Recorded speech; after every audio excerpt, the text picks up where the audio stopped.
അപ്പം ഇത് 220 ആണ് കേട്ടോ. 220ൻ്റെ പ്രോബ്ലം എന്താണെന്ന് വെച്ച് കഴിഞ്ഞാൽ നമ്മുടെ ബ്രൈറ്റ് ലൈറ്റില്ലേ, ഹൈ ബീം, അത് കട്ടർ ഇടുമ്പം ഓഫായി പോകും രാത്രിയിൽ.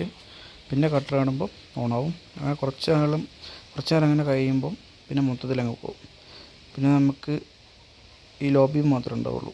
അപ്പോൾ നമുക്ക് ദൂരെയുള്ള കാഴ്ചകളൊന്നും കാണാൻ പറ്റില്ല. അപ്പോൾ അതിൻ്റെ പ്രോബ്ലം എന്താണെന്ന് ഞാൻ നോക്കിക്കൊണ്ടിരിക്കുകയാണ്. വണ്ടിയൊക്കെ ഏകദേശം അയച്ച് പിന്നെ മീറ്റർ അസംബ്ലി ഒന്ന് അയച്ചെടുക്കാൻ വേണ്ടി നോക്കുകയാണ്. അപ്പോൾ അതിൻ്റെ ഉള്ളിലുള്ള സോക്കറ്റ് എന്തെങ്കിലും ഇതാണോ നോക്കി നോക്കട്ടോ. അപ്പോൾ നമ്മളെല്ലാം ഊരിട്ടോ.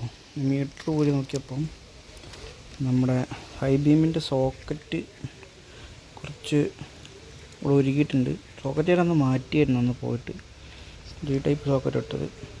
പിന്നെ നമ്മുടെ ഇവിടെ ജോയിൻ്റ് ചെയ്ത വയറ് ഏകദേശം വിട്ടു പോകുന്ന ഒറ്റൊരു കമ്പിയിലാണ് നിന്നത്. അതിപ്പം മാറ്റി ജോയിൻ്റ് കൊടുത്തപ്പം വെട്ടേജ് റെഡി ആയിട്ടുണ്ട് കേട്ടോ. അപ്പോൾ അങ്ങനെ ആരെങ്കിലും എന്തെങ്കിലും കുഴപ്പമൊക്കെ ഉണ്ടാവുകയാണെങ്കിൽ ഒന്ന് ചെക്ക് ചെയ്ത് നോക്കുക.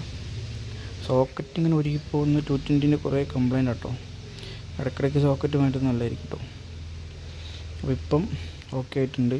ഇനി പോകുകയാണെങ്കിൽ ഈ സോക്കറ്റ് മാറ്റേണ്ടി വരും കേട്ടോ. ഇവിടെ ഉരുകിയിട്ടുണ്ട്.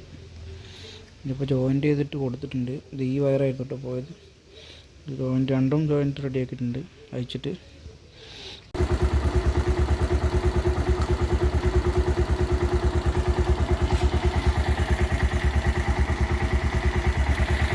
അപ്പോൾ ഇത്രയൊക്കെ ഉള്ളൂ. അപ്പോൾ അടുത്തൊരു വീഡിയോ ഇട്ട് കൊണ്ടുവെക്കണം കേട്ടോ. അപ്പോൾ 220 ഉള്ളവരൊക്കെ ഒന്ന് ഇങ്ങനെ പ്രശ്നം വരികയാണെങ്കിൽ ചെക്ക് ചെയ്ത് നോക്ക്.